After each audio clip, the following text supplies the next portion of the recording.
dust, it has ransomed me. His grace runs deep. While I was a slave to sin. Que le nom du Seigneur soit béni. Alors, je disais, nous sommes en train d'étudier le sujet « Seigneur, illumine les yeux de mon cœur, que je voie. » Illumine les yeux de mon cœur, que je voie. Et donc, nous avons dit que nous sommes arrivés au chapitre sur ce qui se passe lorsque nos yeux s'ouvrent. Et nous allons directement rentrer dedans. Et le premier point, c'est que lorsque nos yeux s'ouvrent, nous accédons à une autre dimension de la connaissance de Dieu. Une autre dimension de la connaissance de Dieu nous est ouverte. Lorsque nous accédons, lorsque nous avons les yeux ouverts. Nous parlons ici pas des yeux ouverts physiques, mais nous parlons des yeux de notre esprit.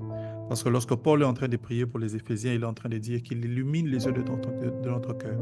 Nous savons que les yeux fonctionnent avec la lumière, qu'il nous donne la clarté, qu'il nous permet de voir, que notre esprit arrive à saisir les choses. Nous avons longuement parlé sur ces choses et nous voulons voir qu'est-ce qui se passe lorsque nos yeux s'ouvrent. La première chose, c'est que nous accédons à une connaissance ou un degré de connaissance de Dieu supérieur.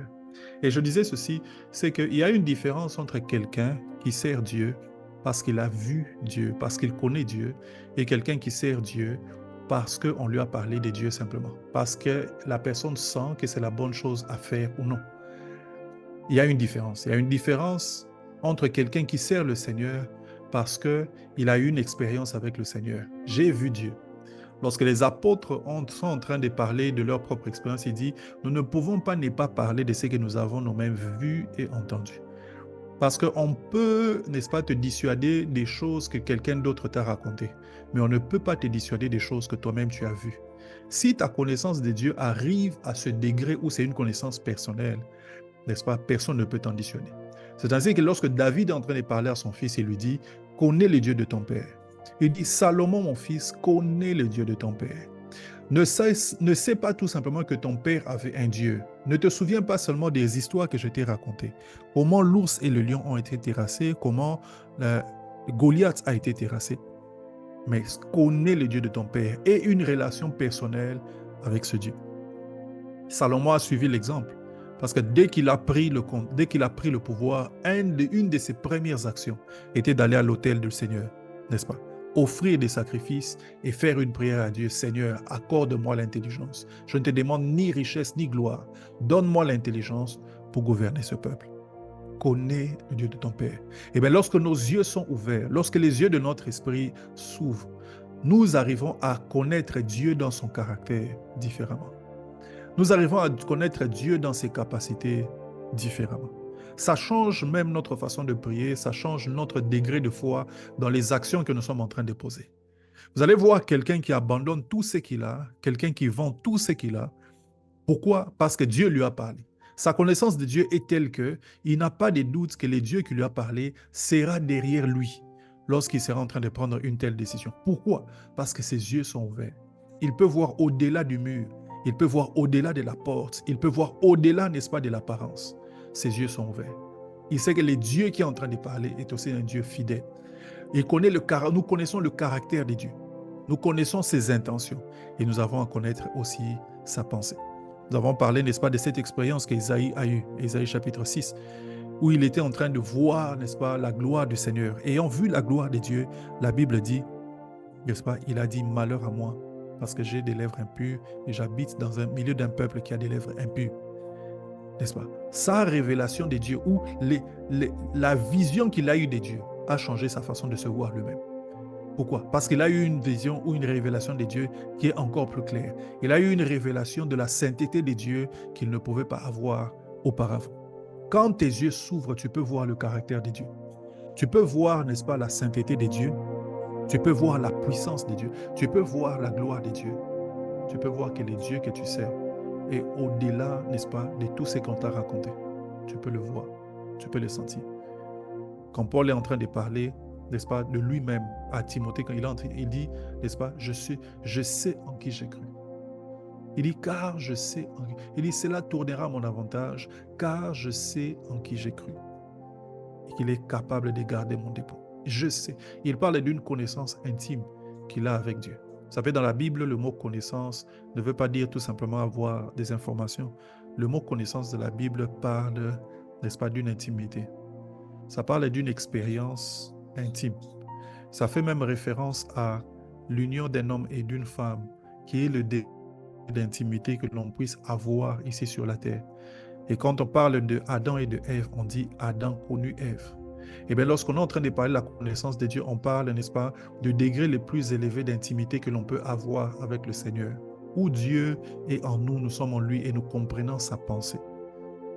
N'est-ce pas? Quand Paul est en train de dire « Je sais en qui j'ai cru », Paul se retrouve dans une dimension où il peut voir que les choses par lesquelles il passe, ce n'est rien du tout. Parce que le Dieu qu'il est en train de servir est bien au-delà de toutes ces choses. Et bien au-delà de toutes ces choses. Ouais. Et nous avons lu un texte que je voudrais nous relire ici, dans Philippiens, chapitre 3, n'est-ce pas? C'est encore Paul qui est en train de parler. Et il exprime ici, n'est-ce pas, sa connaissance de Dieu, d'une façon qui, moi, m'émeut particulièrement. Philippiens, chapitre 3, verset 7, la Bible dit « Mais ces choses qui étaient pour moi un gain, je les ai regardées comme une perte. » Regardez ce que Paul est en train de dire. Le fait pour lui de regarder les choses qu'il considérait un gain comme une perte, ce n'est pas venu par hasard. C'est venu à cause d'une expérience qu'il a eue. Parce qu'il a vu autre chose. N'est-ce pas? J'aime ce chant qui est en train de dire « Quand je regarde ta sainteté, quand je regarde ta beauté, et quand toute chose, tout ce qui m'entoure, pâlit à ta lumière. » Quand on a vu Dieu, qu'est-ce qui peut être beau? Et bien, c'est ce que Paul est en train de dire. Mais ces choses qui étaient pour moi des gains, je les ai regardées comme une perte à cause de Christ. À cause de Christ, parce que j'ai vu Jésus. Et il continue en disant, mais je regarde toutes choses comme une perte à cause de l'excellence de la connaissance de Christ. Ce que Paul est en train de dire ici, quand il dit, je regarde toutes choses comme une perte, ce qu'il est en train de dire, c'est que pour moi, toute autre chose que je puisse avoir, c'est déjà une perte. Je suis prêt à les perdre quand il s'agit de Jésus. La question qu'il faut se poser, c'est que est-ce que nous sommes déjà arrivés à un tel degré? Il dit, je regarde déjà toutes choses, et je regarde toutes choses comme une perte. Je regarde toutes choses comme une perte à cause de l'excellence de la connaissance de Jésus-Christ, mon Seigneur, pour lequel j'ai renoncé à tout. Et je les regarde comme de la boue afin de gagner Christ. Il est en train de parler ici de son attitude intérieure. Pour lui, tout ce qu'il possède, tout ce qu'il a, ce sont déjà des choses perdues. C'est déjà perdu. Il n'y a rien qui a tant de valeur que cela pour qu'il se mette à discuter avec Dieu au moment où il faut les laisser à cause de Jésus. Quelle est notre propre attitude? Bien souvent, nous n'en arrivons pas là parce que nous n'avons pas encore vu qui est Dieu. Nous n'avons pas encore connu Dieu tel qu'il est. Nous n'avons pas encore connu Dieu tel qu'il est. Lorsqu'il y a des hésitations, il y a des craintes et des peurs, n'est-ce pas? Avoir déjà tout mis à l'autel pour le Seigneur, c'est que nous ne l'avons pas encore vu. Le jour où nous connaissons Dieu, le jour où nous avons la révélation de qui est Dieu, n'est-ce pas? Nous regardons toutes choses comme de la boue. Au verset 9, il continue en disant « Et d'être trouvé en lui, non avec ma justice, celle qui vient de la loi, mais avec celle qui s'obtient par la foi en Christ, la justice qui vient de Dieu par la foi. » Et il continue de dire « Afin de connaître Christ et la puissance de sa résurrection et la communion de ses souffrances en devenant conforme à lui, à sa mort, pour parvenir, si je le peux, à la résurrection d'entre les morts. » N'est-ce pas? Ce n'est pas que j'ai déjà remporté les prix, ainsi de suite. Il dit ici au verset 10, après avoir dit tout ce qu'il a dit, n'est-ce pas? Tout, après avoir raconté son expérience avec Dieu, il dit ici au verset 10, afin de connaître Christ, afin de connaître la puissance de sa résurrection et la communion de ses souffrances en devenant conforme à lui dans sa mort, afin de connaître Christ, afin de connaître Christ. Vous voyez, lorsque l'on a les yeux ouverts, on accède à un degré supérieur de la connaissance de Dieu. La deuxième chose que nous avions dit la dernière fois, c'est que lorsqu'on a les yeux ouverts, les promesses de Dieu, ou ce que la Bible appelle l'espérance qui s'attache à notre appel, deviennent de plus en plus claires. L'espérance qui s'attache, nous connaissons l'appel, mais nous ne connaissons pas toujours l'espérance qui est attachée à l'appel. Mais cette espérance devient de plus en plus claire lorsque nos yeux sont ouverts, n'est-ce pas? La promesse est un engagement de Dieu, mais c'est un engagement sur lequel nous devons nous appuyer, un engagement dont nous devons nous approprier. n'est-ce pas? Et lorsque on n'a pas les yeux ouverts, ça reste des mots, ça reste des phrases. On peut les lire dans la Bible, on ne sait même pas savoir que ça s'adresse à nous. Lorsque nous avons les yeux ouverts, nous comprenons que des choses qui ont été écrites parlent de nous. La dernière fois, n'est-ce pas, je vous ai cité ce texte sans le citer comme il le faut.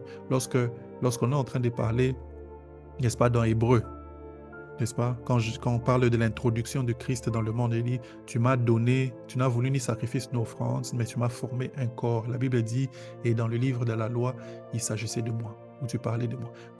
Quand Jésus est en train de venir, est en train de voir ce qui est écrit dans le livre, il est en train de dire, il s'agit de moi. C'est évidemment de façon prophétique que ces choses ont été dites, n'est-ce pas, dans l'Ancien Testament. Mais on dit, dans les livres de la loi, il s'agissait de moi. Dans les livres, il s'agissait de moi. Dans Luc 4, lorsqu'il est dans Luc 4, lorsqu'il se trouve dans la synagogue, la Bible est en train de dire, n'est-ce pas, que lorsqu'il a déroulé le rouleau et qu'il a lu Ésaïe 61, à un moment donné, il s'est arrêté, il a dit, aujourd'hui, cette parole des Écritures s'est accomplie. Donc, il est en train de parler des choses qui étaient écrites, mais il est en train de dire, maintenant, la parole a porté la chair. La parole s'est faite chair. Et bien, lorsque nos yeux sont ouverts, les promesses de Dieu ou l'espérance qui s'attache à l'appel deviennent de plus en plus claires. Elles deviennent de plus en plus claires. La troisième chose, lorsque nos yeux s'ouvrent,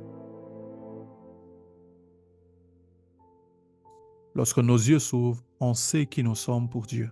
On apprend à savoir qui nous sommes pour Dieu, pour nos familles, pour l'Église et pour le monde. Un des sujets importants dans la marche avec Dieu, lorsqu'on avance avec le Seigneur, c'est le sujet du but de la vie, le sujet de l'appel, le sujet de la destinée. Et un des textes qui en parle le mieux, c'est le texte de Jérémie chapitre 1 à partir du verset 5. La Bible est en train de dire, avant que je ne t'eusse formé dans le sein de ta mère. On parle ici d'une situation où les hommes ne pouvaient même pas te connaître. On parle de avant même que le zygote ne soit formé dans le sein de la mère. Dieu est en train de dire, je te connaissais. Il dit, je te connaissais. Et non seulement Dieu connaissait Jérémie, mais il dit, avant que tu ne sois sorti du sein de ta mère, il dit, je t'avais déjà consacré. Je t'avais consacré, c'est-à-dire que j'avais mis une destinée en toi, j'avais dit les genres de choses que toi, tu devrais faire. Je t'avais établi, toi, tu es appelé à aller dans telle direction. Et il dit, je t'avais établi prophète des nations. Au verset 6, Jérémie répond en disant, ah Seigneur éternel, voici, je ne sais point parler, car je suis un enfant. Il avait bien compris que la fonction des prophètes, c'était une fonction où on devait dire des choses. Vous voyez, c'est ici le problème, n'est-ce pas? Lorsque Dieu appelle les gens à être prédicateurs, on pense que c'est un appel à avoir les bonnes rhétoriques, à avoir le meilleur français ou le meilleur anglais qui soit. Non, l'appel au ministère, c'est l'appel à être un messager. Le messager, c'est quelqu'un qui dit ce qu'on lui a dit. Le messager, c'est quelqu'un qui exprime ce que Dieu est en train d'exprimer. Et c'est ça l'appel du prophète, n'est-ce pas? Il n'était pas appelé à avoir les meilleures paroles qui sont, non. Il était appelé à dire ce que Dieu a dit. Tant qu'il a dit ce que Dieu a dit, alors il a été fidèle. Et Dieu considère qu'il a fait ce qu'il devait faire. Vous voyez? Et Jérémie dit, je ne sais point parler, car je suis un enfant. Verset 7, la Bible dit, et l'Éternel me dit, ne dis pas je suis un enfant, car tu iras vers tous ceux auprès de qui je t'enverrai. Et tu diras tout ce que je t'ordonnerai. C'est ça l'appel. Tu diras ce que moi je vais t'ordonner. Tu iras là où moi je vais t'envoyer. Ouais. Au verset 8, il dit, ne crains point car je suis avec toi pour te délivrer, dit l'Éternel. Puis l'Éternel étendit sa main et toucha ma bouche, et l'Éternel me dit, voici, je mets mes paroles dans ta bouche. C'est ça le ministère, c'est ça l'appel. N'est-ce pas? Et au verset 10, il est en train de dire, regarde, je t'établis aujourd'hui sur les nations, sur les royaumes, pour que tu arraches, pour que tu abattes, pour que tu ruines, pour que tu te détruises, pour que tu bâtisses et que tu plantes. N'est-ce pas? On voit ici dans la vie de Jérémie que ce qu'il était appelé à faire n'était pas décidé quand il est venu ou quand il a grandi. Et on a vu, il a tel don, il sait jouer au foot. Non, il doit devenir footballeur. Non, Jérémie, en venant sur terre, avait déjà une destinée sur lui. N'est-ce pas? Eh bien, cela s'applique pour toute personne, parce que Paul réplique une chose similaire lorsqu'il est en train de parler du Nouveau Testament. Il dit, quand il a plu à celui qui m'avait consacré ou qui m'avait mis à part dès le sein de ma mère, n'est-ce pas, de révéler à moi son Fils. n'est-ce pas? Paul est en train de parler, n'est-ce pas, d'une destinée qui a précédé. Eh bien, sur la vie de chaque personne, il y a une telle destinée, il y a un tel but. En anglais, on dit a purpose. Un objectif, n'est-ce pas, dont nous devons être ivres, dont nous devons être obsédés, n'est-ce pas, qui doit conduire tout ce que nous sommes en train de faire, n'est-ce pas? La chose qui nous donne de la valeur, la chose qui fait que ici sur la terre, nous ne sommes pas seulement des passagers, mais nous ajoutons de la valeur dans la vie d'autres personnes. Ce but-là, il y en a un dans la vie de toute autre personne. Eh bien, lorsque nos yeux s'ouvrent, on arrive à comprendre qui est-ce que nous sommes pour Dieu. Nous arrivons à comprendre qu'est-ce que Dieu a voulu faire de nous. Qu'est-ce que je suis pour Dieu. Nous arrivons à comprendre cela. Et cela n'a rien à voir avec comment on parle, cela n'a rien à voir avec comment est-ce que d'autres personnes nous traitent, comment est-ce que d'autres personnes nous voient. Cela a à voir avec ce que Dieu a décidé ou ce que Dieu a dit sur nos vies.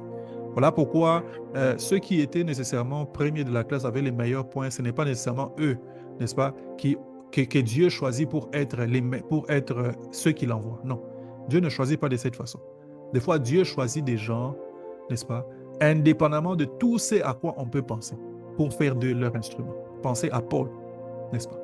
Pensez à Pierre qui était illettré. Pensez un peu à toutes ces personnes.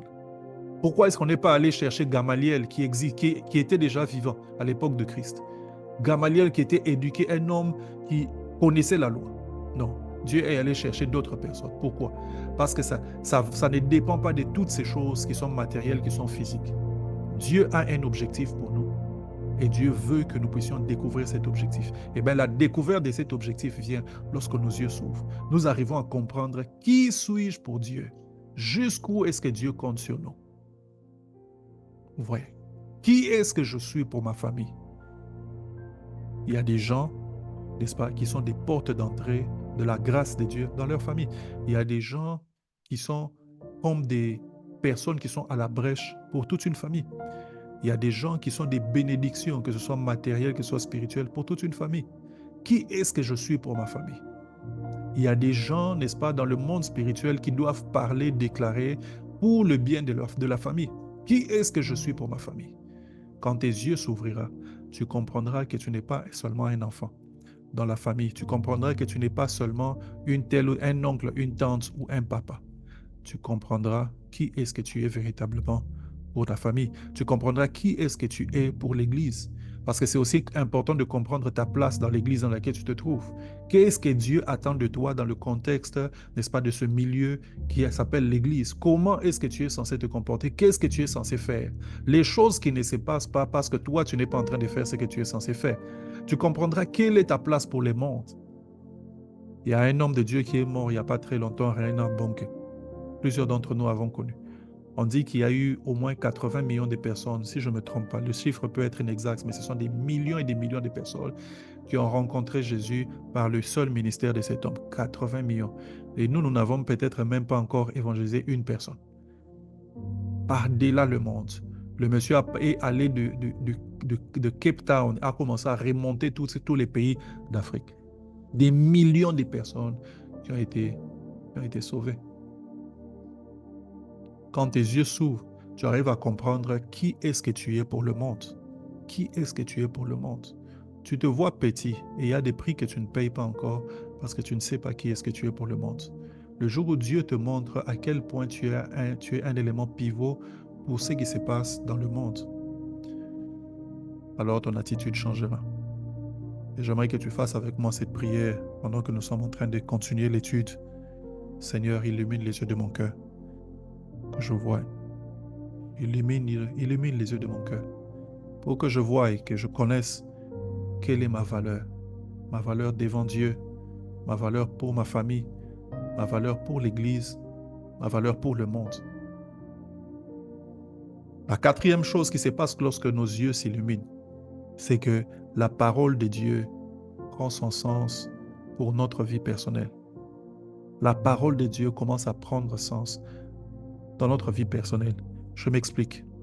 Bien souvent, lorsque nous lisons les Écritures, on a l'impression que ça ne s'applique pas à nous. Ou même dans certaines circonstances, lorsque l'on vient, on nous réconforte et on nous apporte la parole de Dieu, on a l'impression que non, ça, ce n'est pas pour nous. Mais vous savez, lorsque nos yeux s'ouvrent, n'est-ce pas, nous arrivons à comprendre comment cette parole-là a tout son sens dans nos vies. Comment cette parole a tout son sens dans nos vies. La parole de Dieu vient des fois comme un message codé, n'est-ce pas? C'est comme si Dieu est en train de te parler, mais il ne parle pas nécessairement à la version de toi qui est là aujourd'hui, la version de toi qui est en train de m'entendre maintenant. Des fois, la parole de Dieu vient comme si Dieu est en train de parler à toi, mais toi dans le futur. Et lorsque tu es en train d'entendre cette parole, tu ne comprends pas nécessairement comment est-ce que cela s'applique dans ma vie. Mais lorsque tu te retrouves dans une certaine situation, c'est comme si cette parole sort, n'est-ce pas, d'un sac quelque part, sort de quelque part et revient, n'est-ce pas, dans ton esprit. Et tu te rends compte, ah, c'est ce que Dieu voulait dire. C'est ce que Dieu voulait que je comprenne. C'est ce que Dieu était en train de me dire déjà à l'époque. Ces choses reviennent et reviennent, n'est-ce pas, pour te solidifier, pour te reconforter. Et bien, lorsque tes yeux s'ouvrent, la parole de Dieu commence à prendre sens, commence à avoir un sens dans ta vie, commence à avoir un sens. Ce ne sont plus seulement des choses, des enseignements que tu reçois, non, non. Tu commences à comprendre comment est-ce que ces choses s'appliquent dans ta propre vie, n'est-ce pas?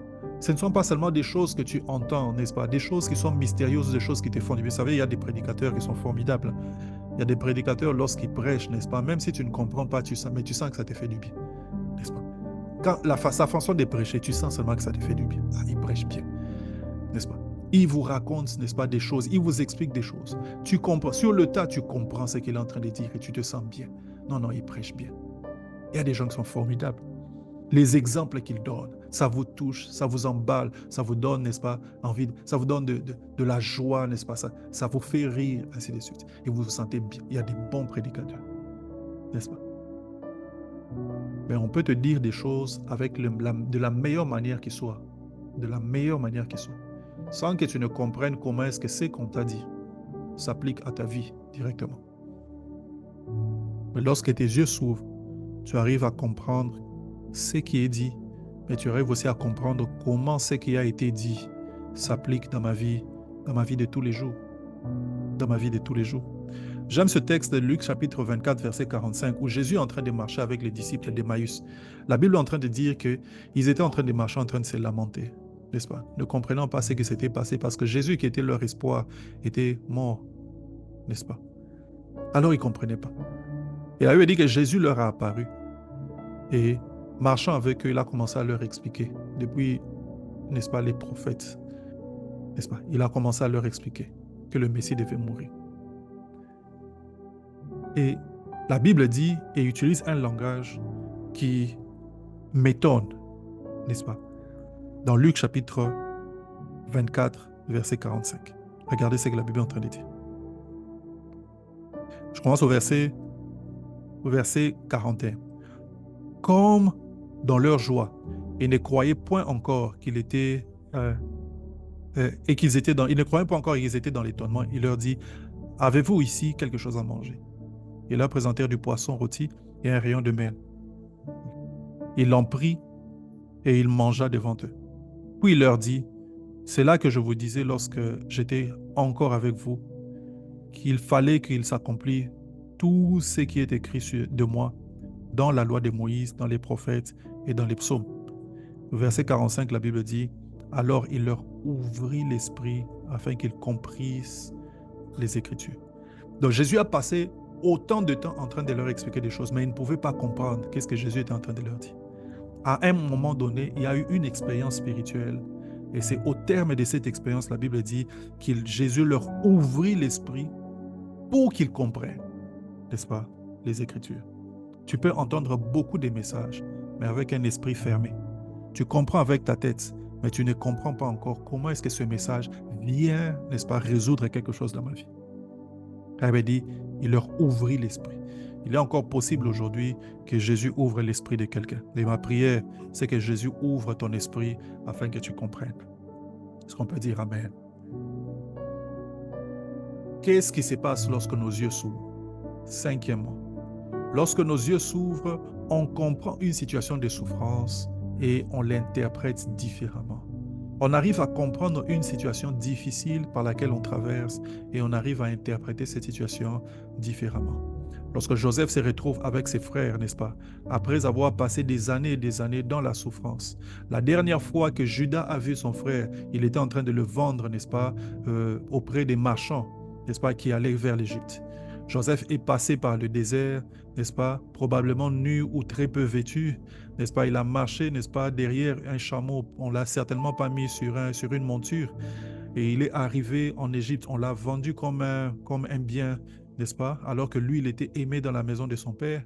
Derrière, on a dit à son père qu'il était mort, que des animaux sauvages, n'est-ce pas, l'avaient dévoré. Joseph habite chez Potiphar, il travaille là-bas comme un esclave, essayant de faire de son mieux pour survivre, étant un serviteur fidèle. Mais cela n'est pas suffisant, n'est-ce pas? La femme de Potiphar veut, n'est-ce pas, que Joseph puisse se compromettre avec elle, n'est-ce pas? Joseph refuse et sa situation s'empire. Il va en prison, dans une prison où quand tu entres, c'est difficile que tu sortes. La Bible dit qu'on l'a amené, n'est-ce pas, dans la prison où on mettait les prisonniers du roi. C'était une prison, pour sortir de là, il faut que la parole du roi puisse être prononcée. C'est une prison où on n'entrait pas comme ça et on ne sortait pas n'importe comment. Joseph entre là-bas, n'est-ce pas? Il se résigne à cette situation. Il commence à travailler là dans la prison. La Bible dit que Dieu est avec lui. Ce qu'il fait est en train de prospérer, n'est-ce pas? Le geôlier comprend que la grâce de Dieu est sur Joseph et il lui donne de gérer tous les prisonniers. Joseph est en train de faire ce qu'il est en train de faire, n'est-ce pas, de tout son cœur. Il a déjà accepté son sort. Il est dans une situation de souffrance. Il ne reverra certainement plus son frère, il ne reverra certainement plus son père, n'est-ce pas? Il ne reverra plus ses autres frères. C'est dans cette situation que Joseph se retrouve. Et Dieu lui fait grâce. Après avoir interprété le songe, n'est-ce pas, du panetier et de l'échanson, 2 ans plus tard, le roi fait appel à Joseph, n'est-ce pas? Et Joseph se présente devant le roi. Il interprète le songe que le roi était en train d'avoir, que ses magiciens ne pouvaient pas interpréter. On comprend que Joseph n'est pas seulement animé par un esprit d'un homme, mais il y a l'esprit de Dieu même qui est sur Joseph. Et quand Joseph est en train d'être placé sur le trône, le roi est en train de dire, où est-ce que nous trouverons quelqu'un comme lui en qui résident les esprits de Dieu? Joseph est placé sur le trône, n'est-ce pas, après des années. Et c'est là, sur le trône, qu'il voit ses frères après l'épisode, n'est-ce pas, de la vente. Il essaie de comprendre leurs intentions, ils essaient de savoir si ces gens ont changé, ainsi de suite. Et Joseph se retrouve en face de seul à seul. J'ai sauté plusieurs épisodes, vous pouvez lire, n'est-ce pas, cette histoire dans le livre de Genèse, je pense à partir de Genèse 36, 37, jusqu'à vers Genèse 45, quelque part par là.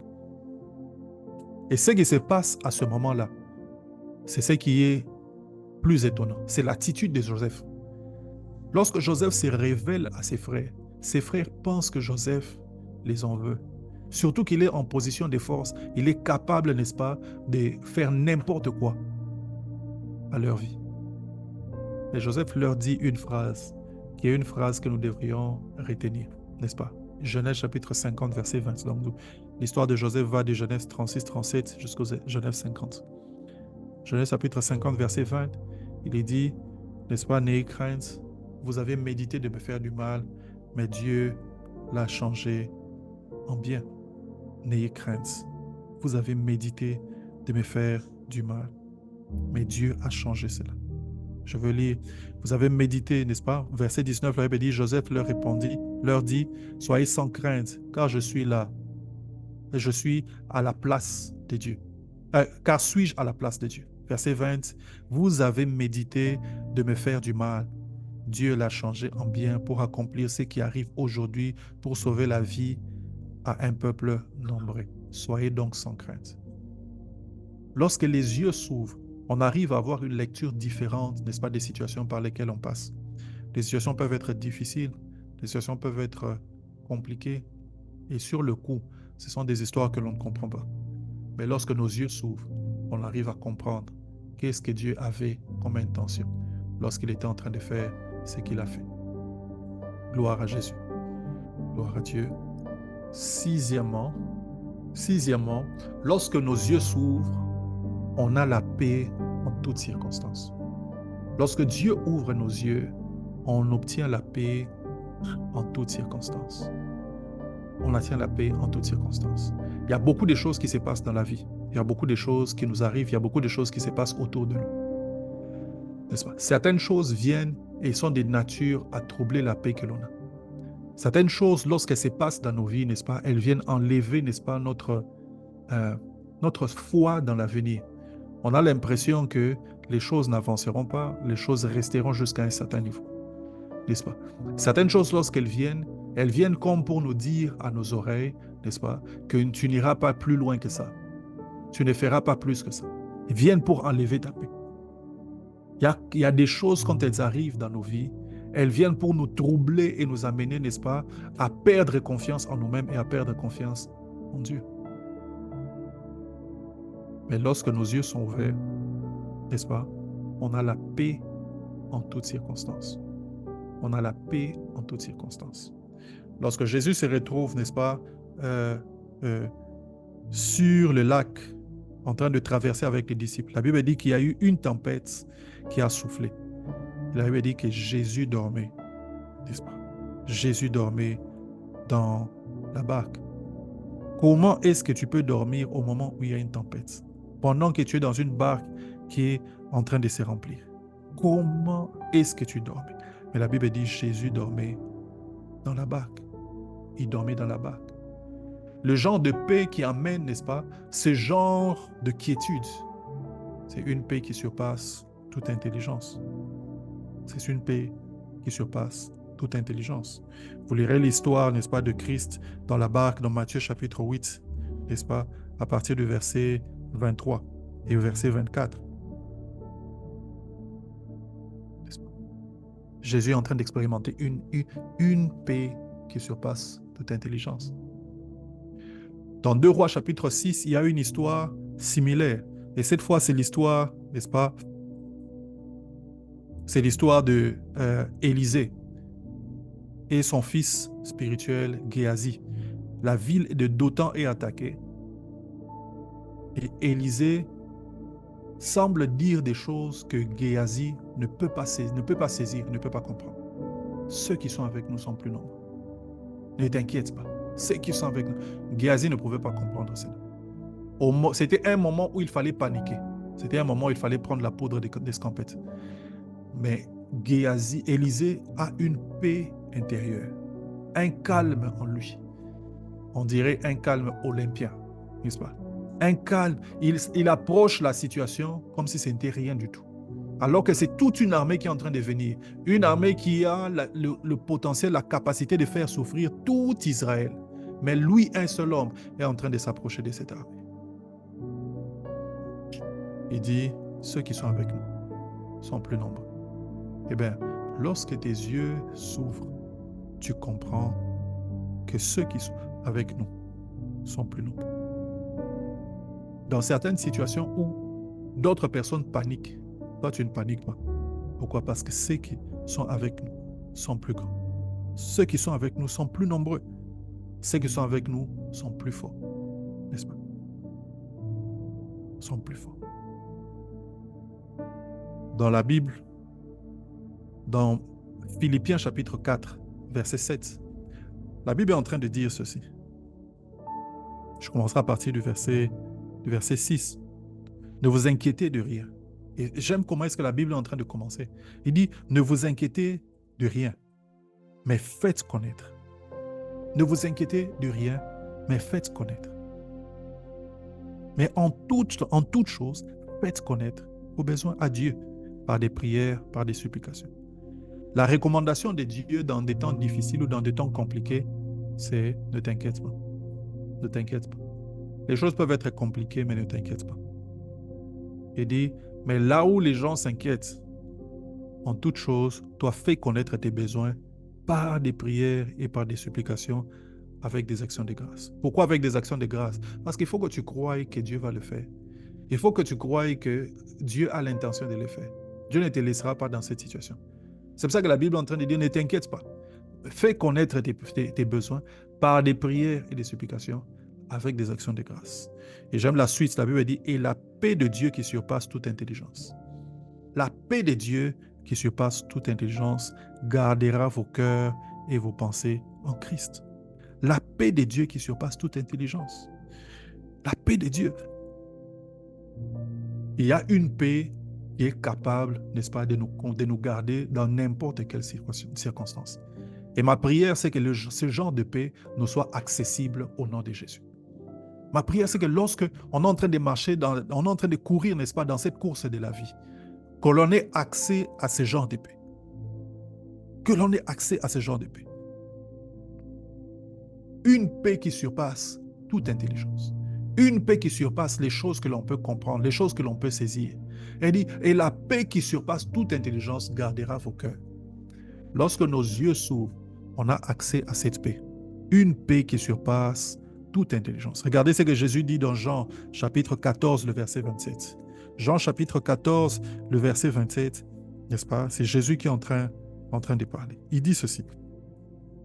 Il dit, je lirai dans la version Louis II et puis dans la version du Semeur. La version Louis II avait dit, je vous laisse la paix, je vous donne ma paix. Je ne vous donne pas comme le monde donne, que votre cœur ne se trouble point et ne s'alarme point. Dans la version Semeur, la Bible dit, je pars, mais je vous laisse la paix. C'est ma paix que je vous donne. Je ne vous la donne pas comme le monde donne. C'est pourquoi ne soyez pas troublés et n'ayez aucune crainte dans votre cœur. Ce que Jésus est en train de dire, c'est qu'il y a une paix que le monde peut avoir. Quand il dit, je ne vous la donne pas comme le monde donne, il y a une paix que l'on peut avoir du monde, que l'on peut avoir à cause, n'est-ce pas, de certaines certitudes que l'on a dans le monde. Tu as une assurance, tu sais que tu peux aller à l'hôpital. N'est-ce pas, tu as un travail, tu sais que tu peux payer, n'est-ce pas, ton loyer. Tu as, n'est-ce pas, je ne sais pas, des parents, n'est-ce pas, tu sais que tu vas aller à l'école, tu vas aller à l'université, n'est-ce pas. Vous avez des rations à la maison, tu sais que tu vas manger à midi, n'est-ce pas. Il dit, ça c'est la paix que le monde peut donner. Ça, c'est la paix, n'est-ce pas, que les avoirs du monde peuvent donner. Lorsqu'il est en train de lui parler de la paix, il dit, je vous donne la mienne, ma paix à moi. Je vous la donne. Une paix qui surpasse toute intelligence, comme Paul est en train de dire. Une paix qui n'est dépendante, qui est indépendante, n'est-ce pas, des choses que l'on peut comprendre, des choses que l'on peut saisir, n'est-ce pas. Une paix qui n'est paix qui surpasse toute intelligence. Même lorsque les choses semblent être difficiles, compliquées, lorsqu'on pense que, n'est-ce pas, que quelque chose de mal risque d'arriver, tu as la paix qui ne devrait pas être là dans certaines circonstances. Mais elle est là. Elle est là et elle ne dépend pas de quoi que ce soit d'humain, de quoi que ce soit de physique, n'est-ce pas? Une paix qui surpasse toute intelligence. Et c'est la paix qu'on voit Jésus être en train de manifester lorsqu'il est dans la barque, une paix qui surpasse toute intelligence. Alors, septième chose qui se passe lorsque nous avons les yeux ouverts. La septième chose, c'est que le malin ne nous surprend plus. Le malin ou le mal, le diable, ne nous surprend plus, n'est-ce pas? Le diable aime fonctionner, n'est-ce pas, dans un environnement où les gens sont surpris lorsqu'il est là ou lorsqu'il agit. Il aime agir, n'est-ce pas, en secret pour que l'on ne sache pas qu'il est à l'œuvre, n'est-ce pas? Quelqu'un a dit, une des grandes stratégies du diable, c'est de faire croire qu'il n'est pas là lorsqu'il est en train de faire quelque chose. Ainsi, plusieurs personnes voient certaines choses arriver et ils sautent sur des conclusions naturelles et ne comprennent pas que le diable peut être derrière ces choses. Parce que la chose semble être petite aujourd'hui, on ne se rend pas compte que c'est Satan qui est à l'œuvre. N'est-ce pas? Et plus tard, lorsque des conséquences arrivent, on est surpris, n'est-ce pas? On est surpris. Mais la Bible est en train de dire, n'est-ce pas, dans Psaume chapitre 89, verset 23, la Bible dit, l'ennemi ne le surprendra pas et le méchant ne l'opprimera point. L'ennemi ne le surprendra pas et le méchant ne l'opprimera point. J'aimerais que tu t'appropries ces paroles et que tu saches, n'est-ce pas? Parce que Dieu est de ton côté, l'ennemi ne te surprendra plus. Lorsque nos yeux sont ouverts, nous avons un tel degré de discernement que quand quelque chose est en train de se passer, nous comprenons, n'est-ce pas, que c'est un appel à la prière. Nous comprenons, n'est-ce pas, qu'il y a des attitudes à changer. Nous comprenons qu'il y a une façon de faire les choses qui doit changer. Nous comprenons que ce sont des temps, n'est-ce pas, que nous devons arroser d'une certaine façon dans les offrandes, n'est-ce pas, dans les activités spirituelles, n'est-ce pas. Nous comprenons ces choses. Nous comprenons, nous saisissons. Quelque chose est en train de se passer dans le monde spirituel et nous ne voulons pas être surpris. La Bible dit l'ennemi ne le surprendra plus. Lorsque nos yeux sont ouverts par la grâce de Dieu, l'ennemi ne nous surprend plus. L'ennemi ne nous surprend plus. Il peut agir, il peut faire beaucoup de choses, mais l'ennemi ne nous surprendra plus. Il peut être en train d'agir, n'est-ce pas, dans la vie de certaines personnes autour de nous, mais l'ennemi ne nous surprendra pas. Il peut y avoir des choses qui sont en train de se passer. Il peut être en train de tirer les ficelles à gauche, à droite, n'est-ce pas? Même loin de nous. Mais l'ennemi ne nous surprendra pas. Ne nous surprend pas. Pourquoi? Parce que nous avons les yeux ouverts. Nous arrivons à voir de loin lorsque des choses sont en train de se passer. Et ma prière, c'est que l'ennemi ne nous surprenne plus jamais. Ma prière, c'est que l'ennemi ne te surprenne plus jamais. Si quelque chose est en train d'être fait dans le but de te surprendre, dans le but de te faire du mal, de près ou de loin, ma prière, c'est que l'ennemi ne te surprenne pas. Parce que tu as les yeux ouverts, que tu vois cela, que l'ennemi ne te surprenne pas. Que ce qui a commencé déjà à être fait dans le monde spirituel, n'est-ce pas, à ton insu, que cela commence à être révélé. La Bible dit l'ennemi ne le surprendra pas. Que des choses qui avaient commencé, n'est-ce pas, à être concoctées, n'est-ce pas, à ton insu. Toi, tu es en train de voir des choses arriver. Tu ne savais pas que c'était l'ennemi qui était à l'œuvre. Que désormais ces choses soient mises à lumière. La Bible dit, n'est-ce pas, qu'il illumine les yeux de nos cœurs afin que nous sachions, afin que nous voyions, n'est-ce pas? Que désormais, parce que tu as des yeux ouverts, que tu vois les choses qui sont en train de se passer. Pendant qu'il sera en train de faire des choses, toi, tu seras en train de rire. Parce que tu sais ce qu'ils sont en train de faire, tu sais où ils sont en train d'aller. J'ai beaucoup été édifié par un de mes encadreurs spirituels, le frère Mathieu Lukusa. Chaque fois qu'on se retrouvait dans certains milieux pour l'évangélisation, pour faire certaines histoires, il avait un tel don de discernement des esprits que des fois, certaines choses sont en train de se passer, vous le voyez, il ne parle plus. Il ne dit plus rien. Ou vous le voyez en train de rire. Et plus tard, lorsque vous le posez la question, il dit non, non. Telle chose qui était en train de se passer, c'était un mouvement spirituel qui était en train de se faire. L'objectif, c'était de nous distraire. L'objectif, c'était il avait toujours ce genre de choses. Et j'ai beaucoup appris à ses pieds, n'est-ce pas, quand il s'agit du fonctionnement des dons, du discernement des esprits, n'est-ce pas, être sensible sur des choses qui semblent être petites, n'est-ce pas. Désormais, parce que toi, tu as les yeux ouverts, l'ennemi ne te surprendra pas. Lorsqu'il sera en train d'agir, n'est-ce pas, dans ta famille, dans tes projets, n'est-ce pas, lorsque de près ou de loin, il sera en train de faire des choses, l'ennemi ne te surprendra pas. Tu verras ce qu'ils sont en train de faire et tu les attraperas, tu arrêteras ces choses. L'ennemi ne te surprendra pas. Gloire à Jésus. Lorsque nos yeux sont ouverts, l'ennemi ne nous surprend plus. Septièmement, lorsque nos yeux sont ouverts, on croit plus facilement à l'intervention de Dieu. Lorsque nos yeux sont ouverts, on croit plus facilement à l'intervention de Dieu. Le domaine de la foi, c'est un domaine, n'est-ce pas, de connaissance. C'est un domaine, n'est-ce pas, d'intimité. Le domaine de la foi, c'est un domaine d'information. Plus tu as de bonnes informations sur la personne qui t'a fait la promesse, sur les capacités de la personne qui t'a fait de promesse, plus tu as, n'est-ce pas, la capacité, n'est-ce pas, de croire en cette personne. Eh bien, si tu as des yeux ouverts et que tu peux voir Dieu, que tu peux voir ses capacités, tu peux comprendre l'étendue de sa force, tu peux comprendre les genres de choses qu'il peut faire, n'est-ce pas, la barrière, n'est-ce pas, qui limite ta foi, tombe immédiatement. Pourquoi? Parce que tu vois ses capacités limitées. On croit plus facilement à l'intervention de Dieu quand nos yeux sont ouverts. Voilà pourquoi notre prière pendant tous ces temps, c'est illumine les yeux de nos cœurs. Ouvre mes yeux afin que je voie. Que je voie qui tu es, que je voie tes capacités. Qu'il soit clair pour moi ce que tu es capable de faire. Qu'il soit clair pour moi, n'est-ce pas, les capacités et tes intentions. Qu'il soit clair pour moi, n'est-ce pas. Lorsque tu seras en train de prier avec des yeux ouverts, tu croiras à la capacité de l'intervention de Dieu. J'ai toujours été édifié par cette expérience que nous avons eue très jeune dans la foi avec un ami, Lori Mazamai. Je me souviendrai qu'il était en train de préparer une conférence ou une action évangélique dans le quartier dans lequel il habitait. C'est la première action, il a pris, n'est-ce pas, Dieu au mot et il est allé commencer à organiser ses actions avec la foi et ainsi de suite. Moi, j'ai trouvé que c'était c'était quelqu'un d'extraordinaire, n'est-ce pas? À voir comment est-ce qu'il s'était donné, comment il s'était engagé pour faire quelque chose. Nous venions à peine de naître de nouveau, lui y compris. Mais il est allé dans ce quartier à Mimosa, à Kinshasa, pour organiser cette campagne.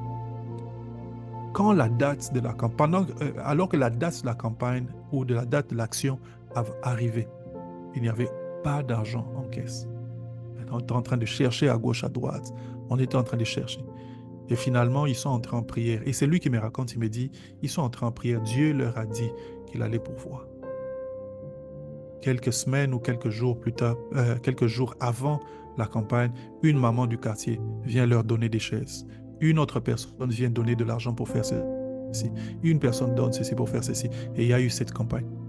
Le jour de la campagne, il a plu. Nous sommes entrés dans la maison, une maison voisine.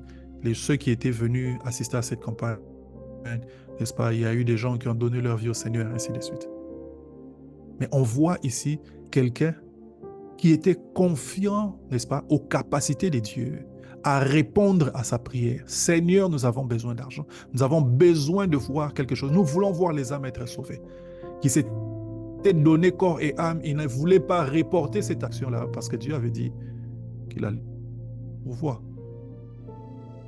Et bien, lorsqu'on a les yeux ouverts, c'est plus facile de croire en l'intervention de Dieu.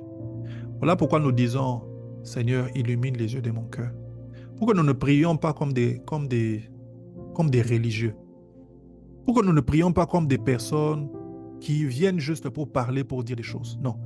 Pourquoi nous prions sachant que la prière, n'est-ce pas, est une action qui provoque des réactions? Confiant en l'intervention de Dieu.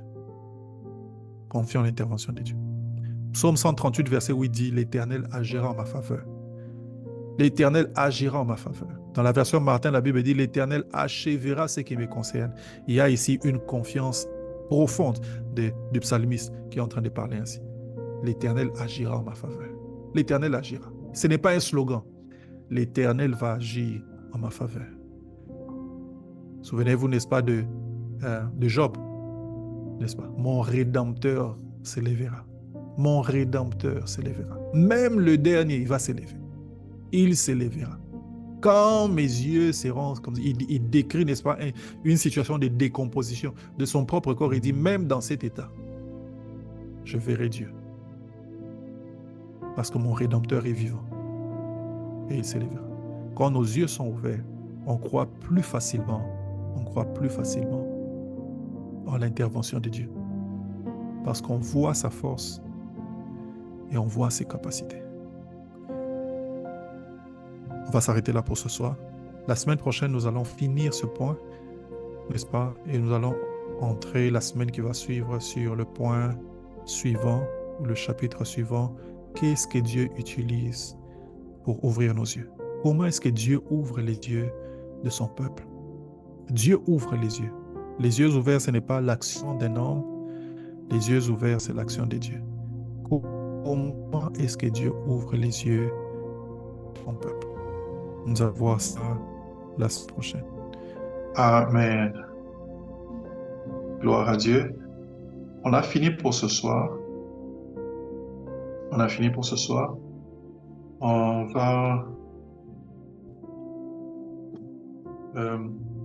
je vais juste donner un ou deux communiqués. Le premier communiqué, c'est que nous continuons à prier pour la sœur Vanessa, qui passe par des temps très difficiles.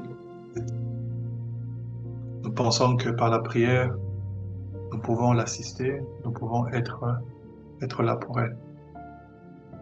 Donc, prions pour la sœur Vanessa, prions pour la sœur Camille, prions pour le vendredi. C'est le dernier vendredi du mois. Nous aurons donc notre nuit de prière ce vendredi. Soyons là tous ensemble à temps et cherchons la face de Dieu. Je pense que Dieu ne manquera pas de nous faire du bien.